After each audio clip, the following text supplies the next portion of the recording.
Hello and welcome. I'm Eric Price, Applications Analyst at LI-COR. Today I'll show you the various communication options for the LI-8100A soil flux system. As you can see, there are a variety of different ways you can communicate with the analyzer using a computer, iPod, or smartphone. An important point that I'd like to start out with is the instrument actually has internal memory, so all of the data is stored on the analyzer itself. Alternatively, you can store data in a compact flash card, such as this one, which also goes inside the analyzer. The data is not stored on the computer or the smartphone when you're out taking measurements. But there is a way to download data after measurements have been recorded. And for that, we have a separate video showing how to download data using these various communication options. So, the main reason you would want to communicate with the analyzer is to configure it, to start and stop a measurement, and to download data. The analyzer itself does not have a screen or a start-stop button, so you will need to take some option out into the field to actually start and stop the measurement. That is most commonly done with smaller devices such as an iPod Touch, an iPad, an iPhone, or Android device. Let's get started with the various communication options. The first option I'd like to show you is the serial communication. This is the serial cable that comes with every analyzer. As you can see, one end has a Turk connector designed for connecting to the analyzer port labeled RS-232.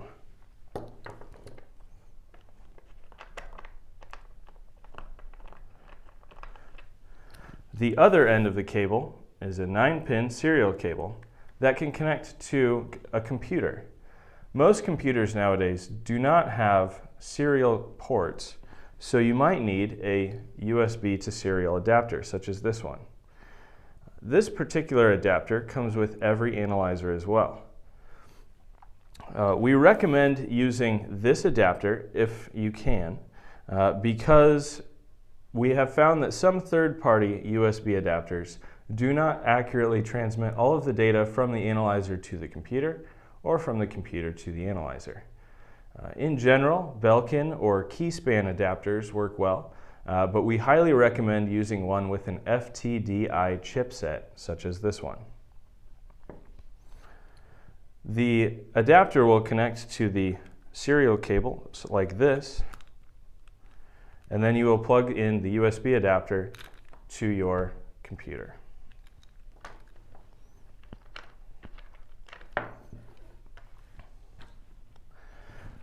Another way to communicate with the computer is through an Ethernet cable.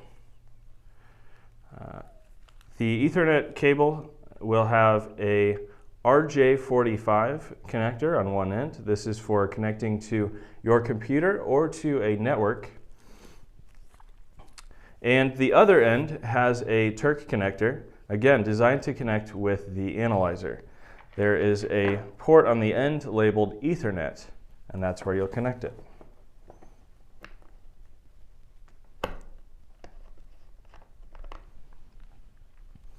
Now, when you're connecting over Ethernet, there is an additional step required. You'll need to open the analyzer and remove this plate using the 4 thumb screws. Inside, you will see 2 slots underneath the on-off button.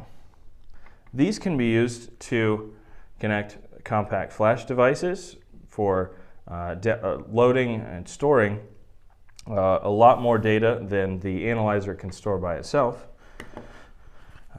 Or you can connect a Ethernet adapter. So anytime you're using Ethernet, you will need to use this adapter, which again comes with the analyzer. You'll slide the compact flash adapter into one of the 2 slots, like that. The other end has an RJ45 connector, which will end up making a connection with the outside of the analyzer. Make sure to tighten that and you should hear it click. And now you are ready for communication over Ethernet to a computer. As I mentioned, this connector can go into a computer directly or into a larger network, and you can communicate with a computer over that network to an analyzer, or multiple analyzers if you have multiple instruments. The last connection I'd like to show you is the wireless connection. So using a wireless modem such as this one, you are able to connect with an iPod, iPad, iPhone, Android device, or a computer. This might be an easier option when you are out in the field trying to start or stop a measurement, or just simply looking at what the instrument is doing at a particular time. Wireless connection is a lot easier to use in the field, but when you're configuring the instrument at the beginning of your measurement, you may want to connect over Ethernet or serial. The wireless modem that comes with every analyzer is called a TP-Link, and it is a battery-powered Ethernet-enabled wireless router. If you choose to use another wireless modem, make sure that it is battery-powered and that it has at least one Ethernet port. You will use the Ethernet adapter to connect the TP-Link. So you'll use the Ethernet cable that came with the TP-Link and plug it into the Ethernet adapter. Then you will need to make sure to turn on the wireless router, and it can be stored inside the analyzer just like this. Now, there are several other steps required for configuring the wireless modem in order to use it with a computer or another device. Those steps are outlined in a document on our website.